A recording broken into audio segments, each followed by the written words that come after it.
Bonjour et bienvenue dans le podcast Gardien de la naissance. Ici, on explore ensemble cette aventure bouleversante qui est celle de devenir père aujourd'hui. Le défi est immense. Pourtant, il est souvent invisible parce que ce ne sont pas eux qui portent le bébé 9 mois, qui accouchent, qui allaitent. Mais parce que leur rôle est essentiel, ici, je leur donne la parole. Chaque mois, je partage des témoignages de pères et des interviews d'experts pour t'aider à vivre ta paternité pleinement. Je suis Susanna, la créatrice de ce podcast, et si tu t'interroges sur mon accent, je suis portugaise. Et si je suis ici aujourd'hui avec toi, c'est parce que la naissance de mes 2 enfants a complètement transformé ma vie. Et j'ai vu l'impact décisif que mon partenaire a eu sur mes grossesses, mes accouchements et même mes allaitements. Sans lui, sa préparation, son implication, c'est sûr que rien n'aurait été pareil. Dans une vie d'avant, je gérais une start-up dans la finance. Et puis je suis devenue mère et j'ai tout quitté pour suivre mon intuition, ce besoin de comprendre l'humain, le corps, le lien, l'amour. Et aujourd'hui, j'accompagne les futurs pères et les couples à se préparer ensemble à l'arrivée de leur bébé. Avant de commencer, si tu veux aller plus loin, j'ai créé un défi audio avec des exercices pratiques pour passer à l'action et commencer à incarner dès aujourd'hui le pilier, le gardien puissant, le père présent que tu as envie d'être. Le lien est dans la description de cet épisode.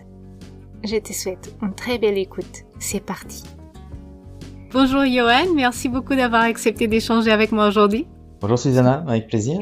On va voir de quoi on va pouvoir parler. Ben oui. Est-ce que ça te dit de te présenter rapidement avec ce qui est juste pour toi aujourd'hui? Ouais, ce qui est juste pour moi aujourd'hui, je suis père de 4 enfants, 4 filles, très très belles, de 14, 12 ans, 9 et 3 ans. Je travaille en tant que hypnothérapeute dans la région nantaise. Je m'occupe principalement du stress post-traumatique, des problèmes de famille, des problèmes de burn-out, des addictions et tout un tas de phénomènes que la psyché doit prendre en considération, mais c'est pas toujours facile. J'aime bien faire de la moto. Voilà. Et est-ce que... La liberté. Ah oui.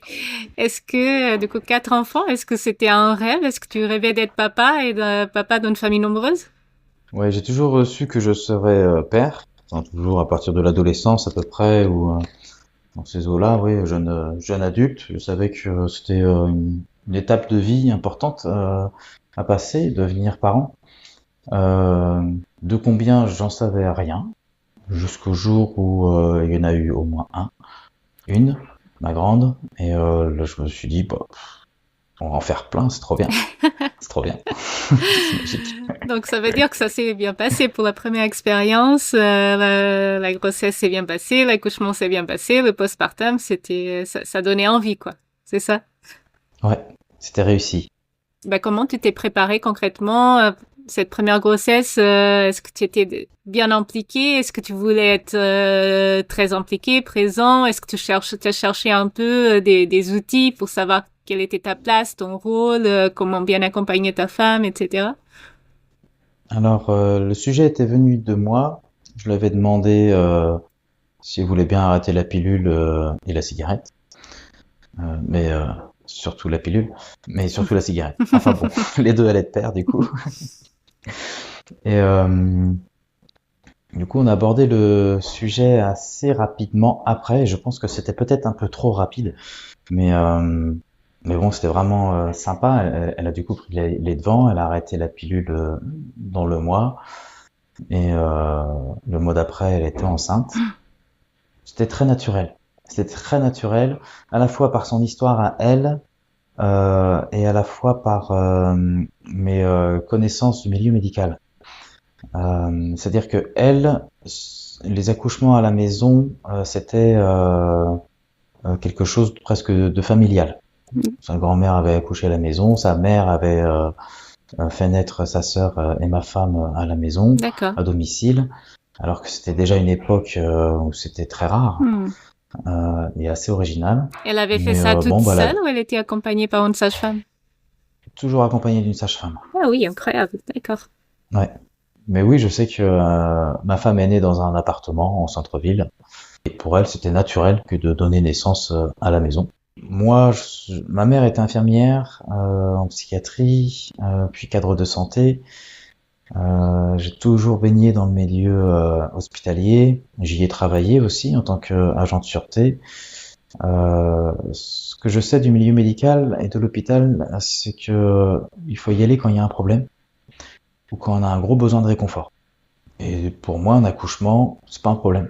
Et si on a le réconfort nécessaire à la maison, bah, on n'a pas forcément besoin de se déplacer dans une clinique ou dans un espace médicalisé. C'était ma conception, en tout cas. Et avec ma femme, on était d'accord sur ce point de vue-là. On y va s'il y a besoin.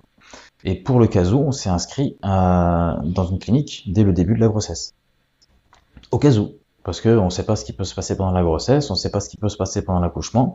Donc on a fait un suivi médical sérieux, on a fait les échographies, et puis bah s'il y a besoin, on peut être pris en charge. Oui, il s'est trouvé que pour cette première grossesse, il n'y a pas eu besoin du tout. Ça s'est très bien passé. Très très bien passé. D'accord. Et donc, ça s'est déclenché comment? Dans quel contexte? Vous étiez où? Comment tu as réagi? Comment elle a réagi? Voilà. J'aime bien dire une femme enceinte, c'est un mur d'enceinte. C'est un gros rempart, et elles sont dans leur bulle, et pouf, il n'y a pas grand-chose qui peut se passer d'autre que ce qui leur intéresse actuellement dans leur intérieur. Et du coup, elle était assez, pas fermée, mais assez loin, assez lointaine du monde extérieur. Et ce qui fait que c'est moi qui ai appelé les sages-femmes, enfin la sage-femme qui nous a suivis. Elle était dans le déni qu'elle était en train d'accoucher. Ça travaillait, elle avait des contractions régulières, de plus en plus régulières. Et bon bah moi j'ai senti les choses, je sais, c'est maintenant, voilà, il y a peut-être 2 semaines d'avance, mais bah, c'est pas rare, c'est naturel, ça marche bien. Je vois bien que c'était là ce dimanche-là, là. Et donc j'ai appelé la sage-femme, elle a fini par arriver, elle a pris un petit peu un protocole en main parce que moi pour le coup je me sentais un peu démuni. Je prenais soin de ma femme, je la massais, je lui apportais ce qu'elle voulait, j'étais aux petits soins, j'étais présent sans être imposant, ni être dans la peur. Ça, c'est une position très importante, je trouve, de la part de l'homme ou de toutes les personnes qui vont accompagner une femme qui est en train d'accoucher. Il faut juste être présent. Euh, Pas transmettre d'inquiétude, pas transmettre d'angoisse, pas transmettre de colère, pas poser de questions autres que des questions de confort. Et, euh, et puis bah répondre le mieux possible à leurs demandes. Et puis bon, bah il y a quand même un moment donné où comment ça va se passer, quoi. J'ai jamais fait ça, moi. Je suis pas une femme. Ça se transmet de femme à femme. Et, et j'étais bien content que la sage-femme arrive. Elle a vérifié ce qu'il y avait à vérifier au niveau du rythme cardiaque, du bébé, euh, de l'installation où on était. C'était bien, c'était sain. Tiens, apporte plutôt une serviette par ici. Voilà. Elle a peaufiné des petites choses très, très importantes. Et puis, bah, on voyait la tête arriver tranquillement. On était dans le lit, dans la chambre. Euh, on a vu les cheveux, on a vu la tête. Et puis, hop, voilà, tout est sorti après d'un coup. Et c'est vraiment magique, hein, ce moment-là où on voit le bébé arriver bah, je l'ai vu arriver dans mes avant-bras.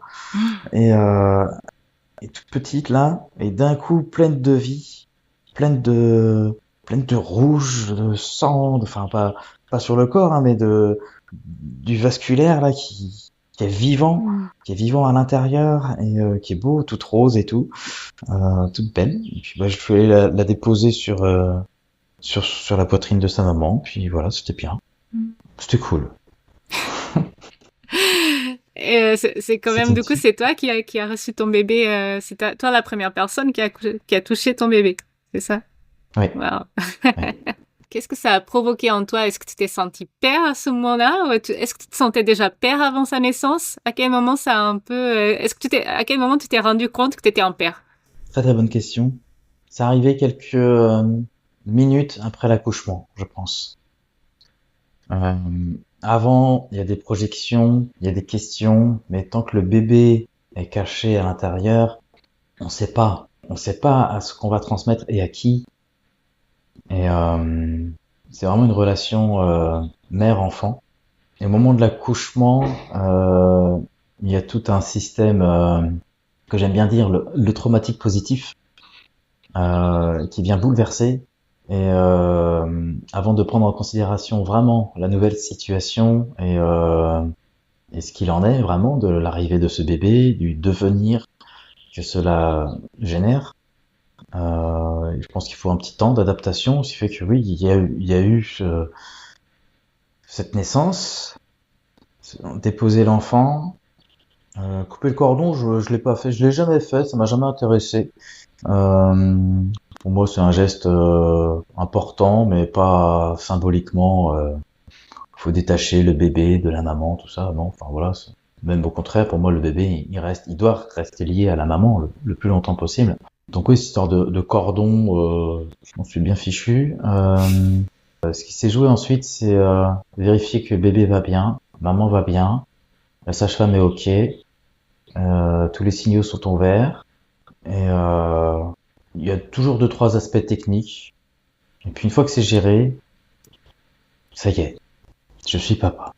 Ouais, oui, je À ce comprends. moment-là, on devient papa. Enfin, moi, à ce moment-là, je suis devenu père et j'ai pris conscience de toutes les responsabilités que cela amène. Alors, c'était, si je me souviens bien, il y a 14 ans. Elle a 14 ans, ton aîné, c'est ça? Ouais, Ouais. c'est ça. Donc, à ce moment-là, le congé paternité était encore assez court. Tu as dû reprendre le travail assez vite. Je vais poser tous mes congés sur cette période-là. D'accord. Ce qui fait que j'avais un mois et demi, Ah. plus des RTT. Enfin bon, je m'étais bien arrangé avec des permutations de collègues.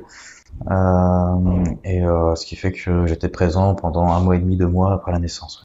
Et le moment où tu as repris le travail, ça s'est passé comment? Tu l'as vécu comment?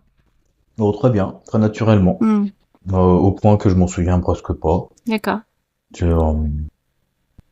non, non, c'était bien, c'était un bon rythme. Il faut être... dans certaines civilisations, la femme, après avoir accouché, est prise en charge pendant presque un mois. À recevoir de la nourriture, elle n'a pas besoin de faire la vaisselle, elle n'a pas besoin de faire le linge. Tout le monde est là autour d'elle, juste à prendre soin du corps, qui passe de 9 mois en quelques secondes à un changement violent. Pas violent, désagréable, mais puissant, quoi. C'est quand même assez intense à vivre, donc il y a toute une part cellulaire à prendre en considération. Et puis bah, l'aspect, on peut dire psychologique, où c'est important que la vraie connexion se fasse aussi entre la mère et l'enfant, et que du coup il n'y ait pas les questions d'intendance à gérer derrière de qu'est-ce qu'on mange, qu'est-ce qui se passe demain, etc. Enfin voilà, non, il faut un emploi du temps très calme, je trouve, après un accouchement. Et en tout cas cette fois-ci, pour la naissance de ma grande, mon aîné, j'ai pu faire 2 mois de vacances tranquille. Et vous étiez un peu entouré ou c'était toi qui gérais tout? On était entouré par ses parents, pas mal. Et moi, du côté de... Alors, mon père était décédé depuis un petit moment. Et ma mère, elle étant du milieu médical, elle était très surprise de cet accouchement à la maison. Mais elle a été très respectueuse. Et vu comme ça s'est passé, très admirative. Et du coup, elle a apporté le coup de main qu'elle pouvait. La particularité, c'est que du côté de ma femme, c'était pas le premier petit enfant des parents, alors que de mon côté, c'était le premier petit enfant. Et dans les questions de transmission et de place, ma mère devenait grand-mère, alors que les parents de ma femme étaient déjà grands-parents. Donc il y avait déjà des petites choses à gérer en termes de communication, de positionnement, d'éclaboussure, comme j'aime bien dire, une naissance, c'est un caillou qui tombe dans l'eau, puis ça fait des vagues. Après, faut naviguer, quoi. Est-ce que toi, ça t'a un peu remué aussi? Est-ce que ça t'a fait un peu revivre ta propre enfance, ta relation avec tes parents? Est-ce qu'il y a ton passé qui est revenu un peu sous la table en mode qu'est-ce que je fais de tout ça? Qu'est-ce que je construis de tout ça dans pour ma propre paternité? Ouais. Pendant 3 jours après la naissance, je n'ai pas dormi. C'était une ébullition de joie, de redécouverte de la vie, d'émerveillement, d'attention. Et j'ai pas dormi, mais je me rappelle, j'ai pas dormi pendant 3 jours.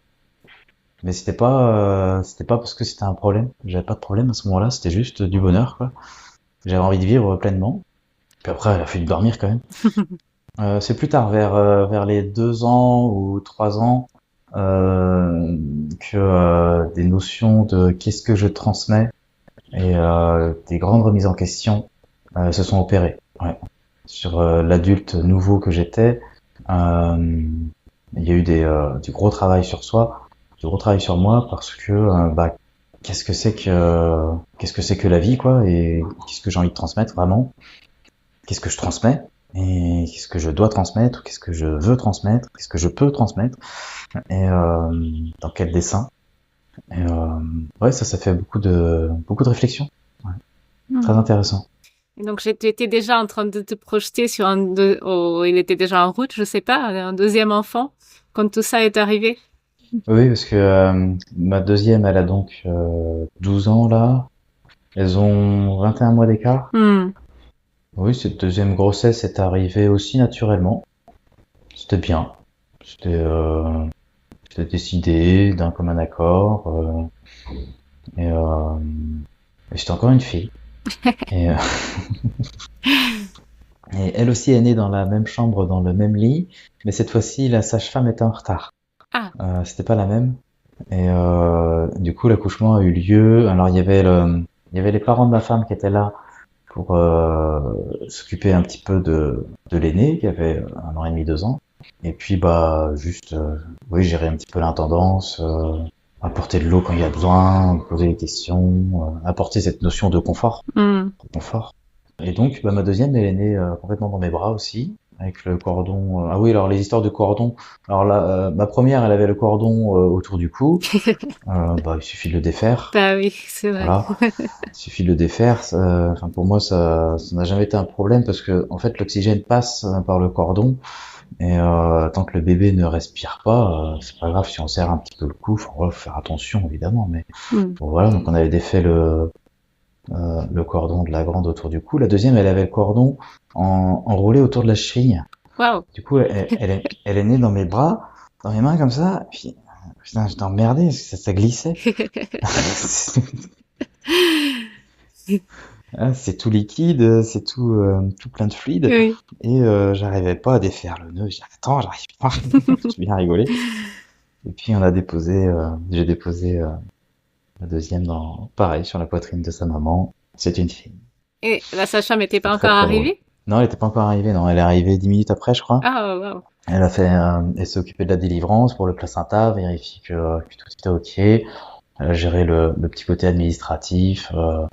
Et puis les aspects techniques que les sages-femmes peuvent faire. Moi, en tout cas, je sais pas faire et je ne veux pas faire. C'est pas mon domaine de compétence. Donc, oui, le thé est arrivé, c'était ok. Mais c'était une naissance plus rapide. Parce que, bah, une fois que le corps a travaillé et connaît le chemin d'un accouchement, la femme sait au fond d'elle-même comment ça fonctionne. Et puis, bah, elle a été surprise en tout cas. Ouais. Ma femme a été surprise. Ouf, ça vient déjà. Et, ah oui, c'est pas comme le premier. Oui. Mais, Et toi, ouais, pour le c'était très bien. premier, ça t'avait rassuré que la sage-femme arrive? Là, en fait, ça a été, en fait, même si elle n'était pas là, Oui. tu sais pas où peur. Non, parce que ma femme a cette capacité de savoir être en lien avec son corps dans ces moments-là, dans ces moments d'inconscience. Où c'est comme quand on a une crampe, c'est pas fait exprès, mais il y a un message du corps qui dit stop. Et là, dans un accouchement, il y a des messages qui disent mets-toi dans cette position-là, respire, mange ceci, bois cela, va changer d'endroit, demande à ce que telle personne soit présente, un tel vaut mieux qu'il parte, etc. Donc si la personne est capable d'écouter son corps et puis de répondre à la question à chaque fois que celui-ci pose, bah tout se passe bien. Tout se passe bien, c'est fluide et le chemin de l'amour, parce que là aussi ce sont des naissances désirées et consenties, parce que des grossesses consenties et bien vécues. Donc avec des projets derrière, des projections, tout ça. Donc tant qu'il y a cet alignement là, Bon, moi, je fais confiance au corps de la femme et puis bah oui, j'ai pas besoin d'avoir peur. Tout va bien, ça suit son cours. Mm. Parfois, il y a des peurs qui arrivent de l'extérieur. Tout à l'heure, tu as dit que vous êtes quand même inscrit dans une clinique. Est-ce que Oui, pour le deuxième, c'était pareil? Est-ce qu'il n'y a pas eu, à un moment donné, des gens qui vous ont transmis ou qui ont essayé de vous transmettre leurs propres craintes? oui, bien sûr, Mm. bien sûr. Alors d'abord, on s'est toujours inscrit pour tous les accouchements dans une clinique parce que on ne sait jamais et on a toujours eu un suivi médical sérieux. Sans répondre à toutes les demandes non plus, parce qu'il y a des notions de droit et des notions de devoir, donc il y a des choses qu'on doit faire, puis il y a des choses qu'on n'est pas obligé de faire. Donc ça c'est vraiment la liberté et le choix de chacun, de chaque parent, de chaque couple de parents, puis de répondre ou non aux demandes médicales et puis de s'informer aussi sur qu'est-ce que je dois faire ou ne pas faire.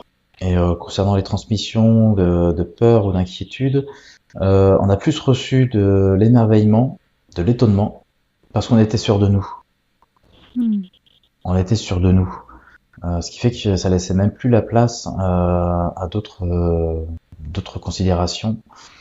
C'est arrivé parfois avec certains échographes qui posaient la question.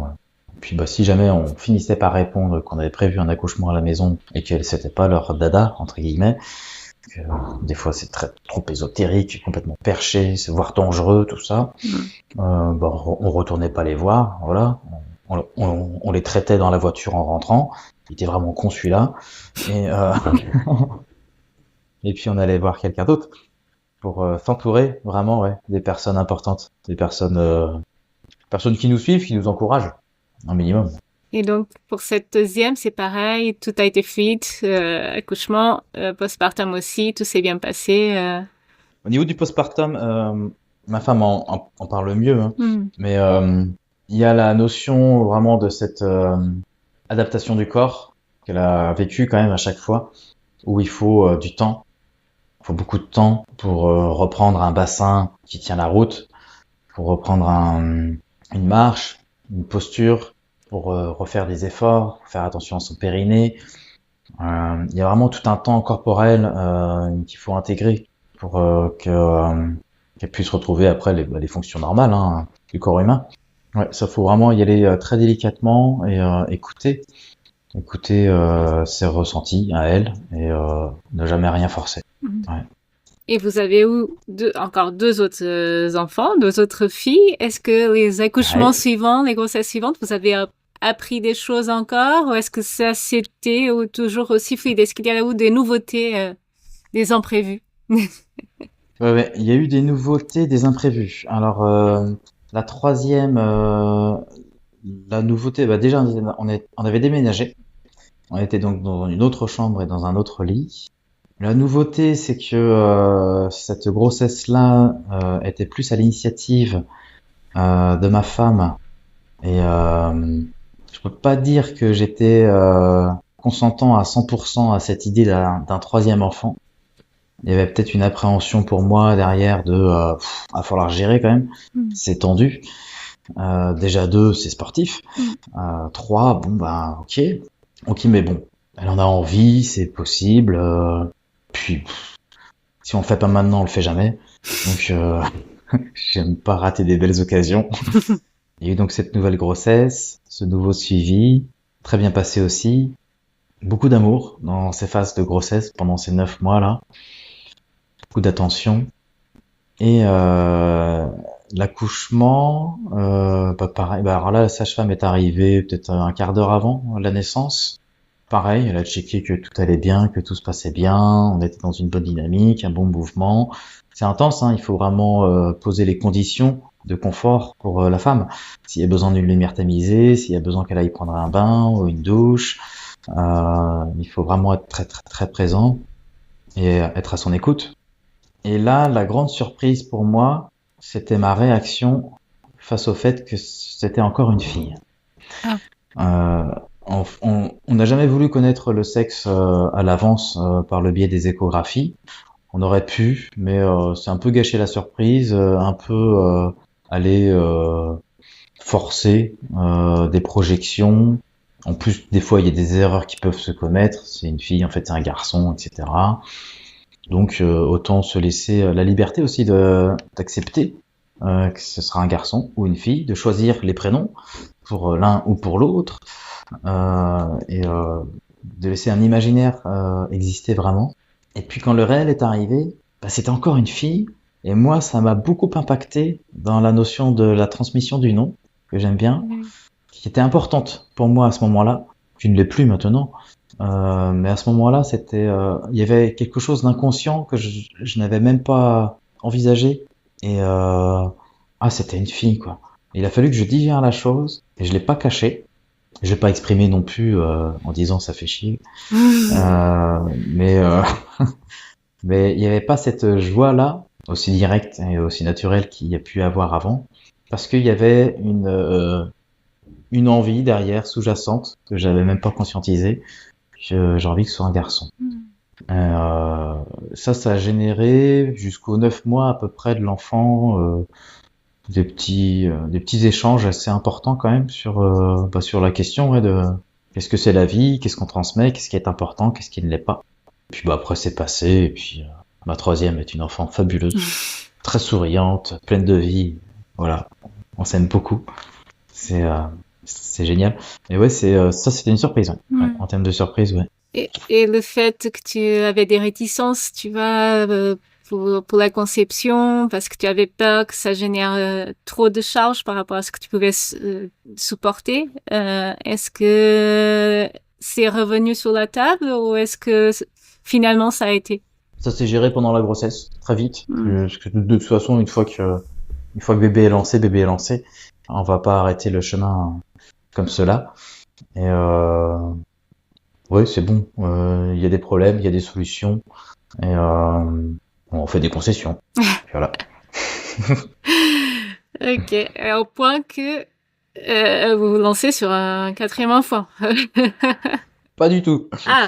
Ah, pas du tout. 3 enfants, c'est vachement bien déjà. Ce qui s'est passé ensuite, nouveau déménagement, on allait tester la vie à la campagne. Grand jardin, des beaux arbres, un lieu dit magique, vraiment un petit havre de paix. Et 3 enfants c'est bien. Ma femme avait toujours quand même une envie derrière encore de procréation, de petits trucs autour de la vie. Donc elle m'a fait chier avec des lapins, avec des chats, puis des poules. Moi je dis non. Alors j'ai dit oui pour les poules parce que ça apporte des œufs, c'est sympathique. Mais sinon je disais non. Jusqu'au jour, on a fini par craquer. Je vais pas raconter toute l'histoire, elle est assez grande, mais on a fini par avoir un malinois, une petite femelle malinois fabuleuse pour les enfants, qui a vraiment apporté une énergie très belle, très puissante et très douce en même temps. Donc super petit chien, un gros chien malinois quand même, mais c'était cool. Et puis moi dans le même temps, j'approchais, j'avais quel âge? J'avais 35 ans. 35 ans, du coup reconversion professionnelle, y en a marre. Tant qu'à faire, autant continuer à vivre dans un domaine qui me plaît et qui me parle. Et je lance mon projet, mon petit bébé à moi. Et je le porte bien, mais ma femme me suit pas du tout là-dedans. Elle me met pas de bâton dans les roues non plus, mais ça lui fait peur en termes de sécurité financière, de confort, de sécurité, tout ça. Enfin, c'était vraiment quelque chose qu'elle ne pouvait pas accompagner pour le coup. Ce qui fait que je me suis senti un petit peu seul, mais j'ai mené mon projet à terme quand même. Reconversion réussie, très réussie, je suis très heureux. Et on a eu toute une phase dans le couple d'abstinence sexuelle, parce que je sentais derrière cette question de la procréation. Faire l'amour, ça peut être faire un bébé, ça peut être juste prendre du plaisir, ça peut être tout un tas de choses, faire l'amour. Et puis il y avait cette question de la protection, de ce que ça fait de faire l'amour ou pas, et puis elle du deuil de la maternité. Et ce deuil de la maternité, finalement, elle l'avait pas fait. Et il y a une fois dans toute sa vie où elle me dit tu peux ne pas mettre de préservatif, c'est bon, mon cycle est passé. Et elle tombe enceinte du 4e. Ah. En une fois. Ah, wow. Et là, le mot tomber était juste pour moi parce que j'aime bien dire une femme est enceinte. J'aime pas tomber. Moi, j'aime bien descendre. J'aime pas tomber malade. J'aime pas dire qu'une femme tombe enceinte. C'est pas. On devient enceinte, on devient maman, on devient amoureux. Mais tomber amoureux, tomber enceinte, tout ça. Et pour le coup, là, on est vraiment tombé des nues. Ouais. On est vraiment tombé enceinte. Ok, bon, bah d'accord. Beaucoup de réflexions sur est-ce qu'on garde ou non. Comment on se projette, alors qu'en plus, le mois d'avant, j'avais viré toutes les affaires de la petite enfance. Tous les petits pots, tous les tables à langer, les petits lits, tout ça, tout vendu, tout c'est bon. Prêt pour une nouvelle vie.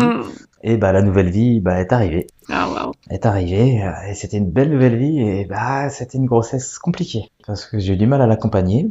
Et tous les rendez-vous médicaux ou les suivis que j'avais l'habitude de prendre en charge, euh, du coup, je le faisais pas parce que j'avais mon bébé à gérer, ma transition professionnelle, et je considérais que c'était aussi sa part de responsabilité que de faire attention à son niveau de fer. Par exemple, elle était pas mal anémiée. Au rendez-vous à prendre avec les gynécos, etc., les échographes et tout. On a quand même tout fait dans l'ordre des choses, avec un suivi clinique au cas où, pareil, une inscription clinique, contact avec la même sage-femme que pour la naissance précédente, donc Elena Legal, qui était magique à tous les coups, une vraie fée. Et puis bah arrive le moment de l'accouchement quand même. Et j'appelle Elena, elle vient 1 heure avant, la naissance a lieu, Elena repart 1 heure après, et c'était encore une fille. Ouais. C'était cool. Partie pour partie. Bon, même le chien, c'était une femelle, donc bon, c'est ok. Notre erreur à ce moment-là, au moment de la naissance, ça a été d'accueillir trop de familles trop tôt, de pas se donner le temps à nous. C'était un accouchement magique, on était en maison de campagne, feu de cheminée, janvier 2023. Les enfants sont présents, elles entendent maman qui râle un petit peu, qui grogne et tout. Et puis bah les filles pouvaient venir. Voilà, c'est votre petite sœur. C'était beau, c'était vraiment très très beau. Et puis la sage-femme, très belle aussi, qui est juste présente comme il faut, qui pose les questions qu'il faut, qui relève ce qu'il faut relever en termes de problèmes, en termes de solutions, en termes de gratitude. C'était vraiment un très beau moment. Mais je pense qu'après on aurait eu besoin d'un moment de connexion familiale juste entre nous. On n'a pas su, on n'a pas pu, peu importe. Il y a eu toute une énergie après qui a été un petit peu bouleversée, notamment l'allaitement. L'allaitement a été un peu plus difficile pour cette dernière. Et ça continue encore aujourd'hui, il est pénible avec la nourriture. À 3 ans. Elle mange, hein, mais... oh là là. Donc, elle avait toujours allaité ses enfants. Il y a souvent la Ouais. question qui se pose pour le papa. Comment je trouve ma place quand quand j'ai pas le biberon à donner, quand le bébé est allaité, qu'il a surtout besoin de sa maman. Pour toi, c'était un sujet ou pas du tout? Non. Non, tant qu'il y avait de la communication, tant que je pouvais poser mes questions, exprimer mes frustrations s'il y en avait, exprimer mes envies, et puis accepter les besoins. C'est parce que j'en ai envie qu'il y en a besoin. La priorité, c'est la femme et l'enfant. Ça a toujours été pour moi un principe de base. Bah oui, s'il faut attendre, bah, j'attends, je suis patient. Et je respecte et respecterai toujours les besoins physiologiques. Donc oui, il y a besoin d'allaiter l'enfant. Pour moi, c'est la mère qui donne. Et j'ai pas à interdire, j'ai pas à imposer. Et si elle a envie de donner sein pendant 1 mois, ou pendant 1 an, ou pendant 3 ans, moi ça me dérange pas. Elle l'a fait pendant 18 mois, je crois, à peu près pour chacune. 1 an et demi. 1 an et demi d'allaitement. Parfois, il y a eu des énergies rigolotes avec des tire-laits, parce que on peut pas toujours allaiter. Et des fois, le tire-lait permet de quand même nourrir le biberon, donner au biberon tranquillement. Mais c'est une machine particulière qui demande aussi un état d'esprit particulier pour la femme. C'est pas... Ouais, c'est assez particulier, je confirme. Ouais. Pour revenir là sur cette dernière naissance, c'était quand même très fort pour toi, en fait. Tu te sentais seule dans ce nouveau projet professionnel que tu portais. Tu avais pas forcément envie d'un autre enfant. Voilà, il y avait déjà beaucoup de choses sur tes épaules. Qu'est-ce que ça a provoqué en toi, l'arrivée de cette quatrième fille et est-ce que ça a eu un impact sur les liens que tu as avec elle aujourd'hui ou tu le ressens pas du tout? Aujourd'hui, tout est résolu concernant ce quatrième enfant qui est fabuleuse, la petite dernière, un rayon. Euh, sur le coup, ouais, c'était dur à digérer. C'est vraiment très très dur en termes de confort financier. Un bébé, ça prend du temps. C'est un rythme, c'est un tout petit rythme. Donc ça dort tout petit, ça mange tout petit, ça fait pipi caca tout le temps. Et, et ça demande beaucoup d'attention.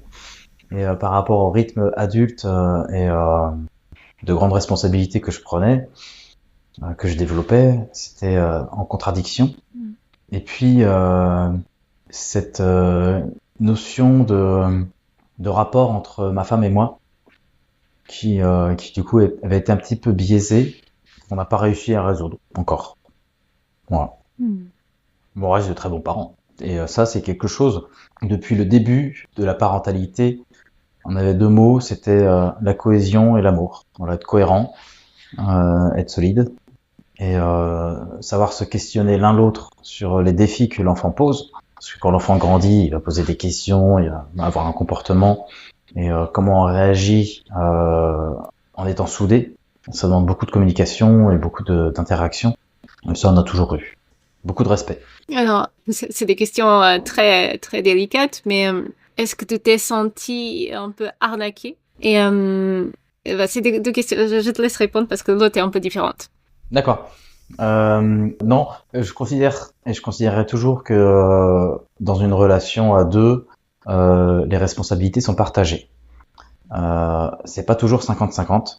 Des fois, c'est 70-30, 80-20. Voilà, mais il y a toujours une part qui nous incombe individuellement. Et je me suis laissé arnaquer. C'était ok. J'accepte cela aussi. Et c'est ce qui fait que j'accepte cet enfant pleinement et que j'ai réussi à l'accueillir et à en prendre soin énormément. L'allaitement était vraiment difficile au début. Il a fallu tirer du lait et que je donne à la pipette.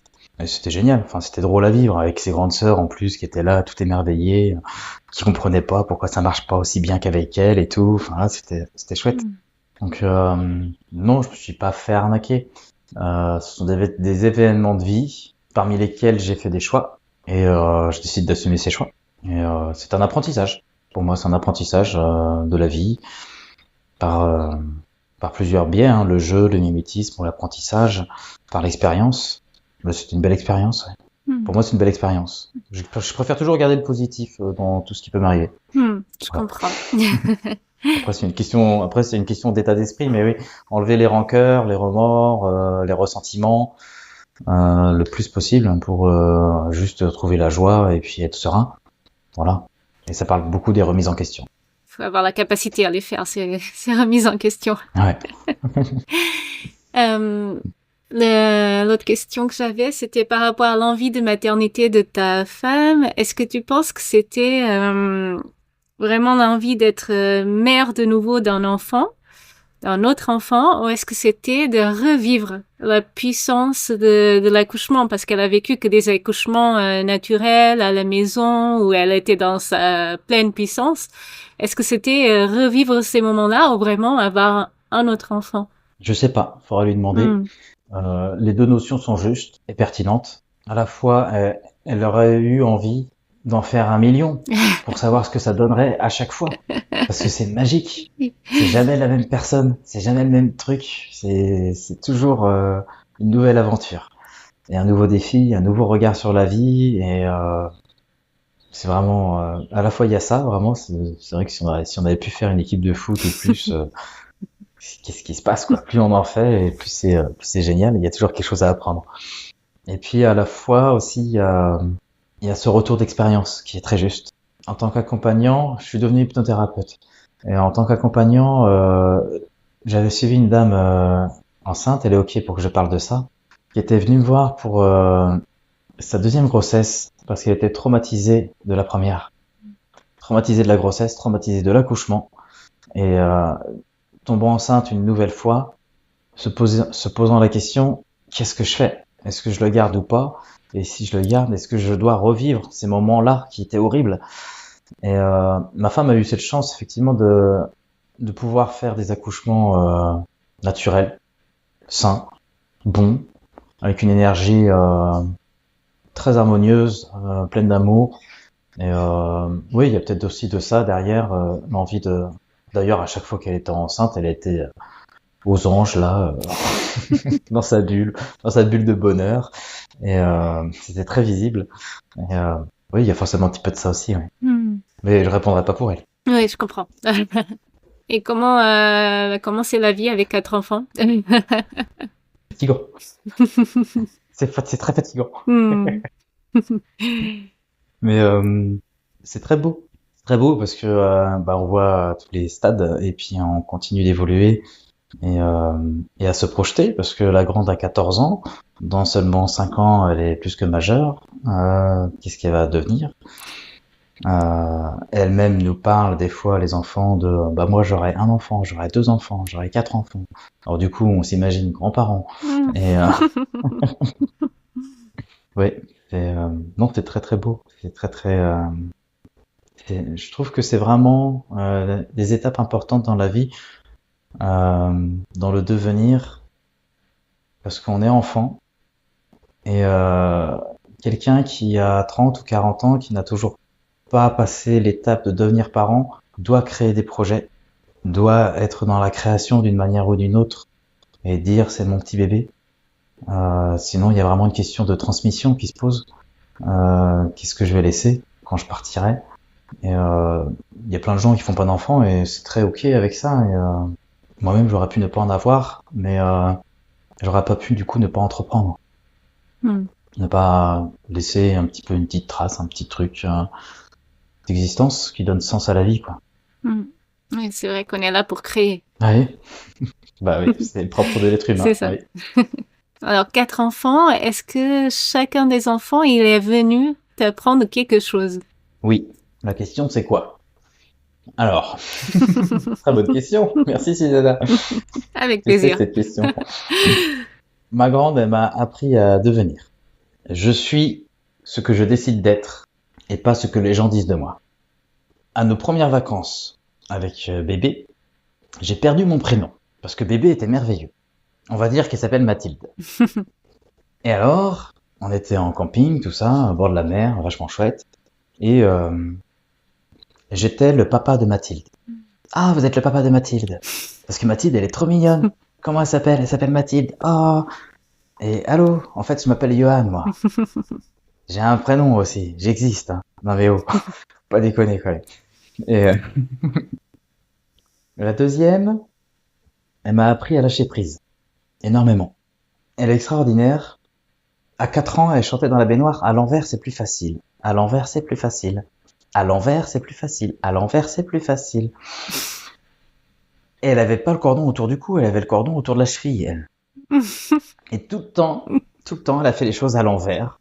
Elle récite l'alphabet à l'envers, elle fait les choses à l'envers, tout ça. Ok, ok. Chacun sa normalité, chacun sa conception du monde. Lâchons prise. Hmm. C'est important. Très important. Elle plane vachement. Et, la troisième, elle m'a appris à aimer et respecter vraiment la femme. Vraiment en profondeur. Parce qu'il y a ce qu'on fait en surface, ou ce qu'on a envie de montrer, et puis il y a ce qu'on ressent à l'intérieur de soi. Et oui, ce rapport au fait que c'était pas un garçon. Quand elle est née, c'était une fille. J'ai vraiment appris à aimer cette partie-là, aussi cette partie de moi, et cette partie du monde, le féminin, qui est vraiment fabuleux, et que je suis allé en profondeur, vraiment comprendre, chercher à analyser tout cela. C'était vraiment beau. Et la quatrième, elle m'a juste, j'irais aider à aimer la vie, comme elle est. Elle m'a appris que, parce qu'elle est fabuleuse, enfin, juste elle est contente de tout le temps, elle rigole tout le temps, un vrai rayon de soleil, et un exemple. C'est un exemple. Et des fois, on montre l'exemple, nous, en tant que parents. Et c'est important aussi de savoir apprendre, effectivement, des tout petits qui sont insouciants, qui sont vigoureux, qui sont capables de tant de choses, et prendre en eux ce qu'il y a de meilleur, et puis se l'incorporer à soi-même. C'est un très bel apprentissage. Ouais. Ouais, m'ont appris plein de choses, mes filles. Ah oui, oui, oui. Et si tu pouvais envoyer un message à ta version de toi qui n'était pas encore papa du tout, qu'est-ce que tu lui dirais? Continue. Si je revenais vers mes 25, 26 ans, aie confiance en toi et prends soin de ta femme. Est-ce qu'il y aurait quelque chose que tu aurais changé dans ton parcours de père? J'aurais changé mon mode de communication avec mes enfants au départ. Ah, comment ça? Ouais. Il y a 3 modes il y a la gestuelle, il y a le verbal et il y a l'écrit. Et au départ, je pense que j'ai pas assez écrit. Des récits de naissance, des souvenirs qui se transmettent plus tard, des années plus tard, mais qui auraient été, je pense, importants aujourd'hui. Ouais. Ouais. Pourquoi ça t'est venu? Pourquoi t'as l'impression que ça te manque aujourd'hui? Parce qu'il y a des transmissions conscientes et des transmissions inconscientes. Et le fait d'écrire, c'est aller conscientiser vraiment, c'est poser les choses. Les paroles s'envolent, mais les écrits restent. Et c'est important. Et des fois, inconsciemment, on peut faire des erreurs aussi dans la transmission, ou en tout cas ne pas aller donner ce qui est de plus juste ou de plus important. Juste des fois le coup de l'émotion ou un réflexe tout bête. Et le fait d'écrire, c'est vraiment une action sérieuse qui vient un peu plus poser du recul sur ce qu'on a envie de communiquer. J'ai une dernière question qui est liée, donc on ressort un peu de ton récit, mais qui est liée à ton métier. Est-ce que ça t'arrive, toi, d'accompagner des papas par rapport à leur vécu, à leur place, dans leurs difficultés? Et est-ce qu'il y a des choses que tu vois qui reviennent régulièrement par rapport à leur place d'homme, de père, etc.? Oui. Les hommes, la grande particularité, c'est le rapport à leur propre père. Est-ce que la relation est saine? Est-ce qu'elle est conflictuelle? Qui va prendre la place de quoi? C'est très masculin. On le retrouve chez les animaux. Les lions, ils bouffent les lionceaux des autres lions, tout ça. C'est très bestial. Et il y a cette partie-là chez l'humain qui perdure d'une manière indirecte et plus sociale entre guillemets. Mais qu'est-ce que je deviens quand je deviens père? Est-ce que je prends la place du père? Ou est-ce que je reste l'enfant? Est-ce que je reste le fils d'eux? Et ça, c'est une notion qui est souvent abordée, le rapport aux propres parents. Et sinon, les pères que je peux accompagner, il y a la place dans le couple. Ce que tu me demandais tout à l'heure, ce que tu exprimais sur la notion des besoins et des envies, quand la mère est enceinte, qu'elle vient d'accoucher, est-ce qu'on peut repasser à un acte charnel? Est-ce qu'elle allait? Est-ce que ça me dérange? Est-ce qu'on va faire un cododo? Est-ce que bébé va dormir avec moi tout le temps? Ou est-ce qu'on est obligé de faire lit séparé? Pendant combien de temps? Et cette notion-là dans le couple, en tant que conjoint, elle est souvent abordée parce que difficile, ouais. Dans ce que j'accompagne, ouais, ce sont vraiment les 2 points essentiels. La place du père, en tant qu'individu, comment je vais la gérer, et ma place d'amoureux, d'amant, de compagnon, de partenaire de vie, est-ce qu'elle existe encore?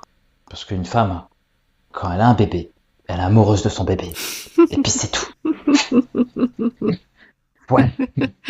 C'est vrai, et ça passe après.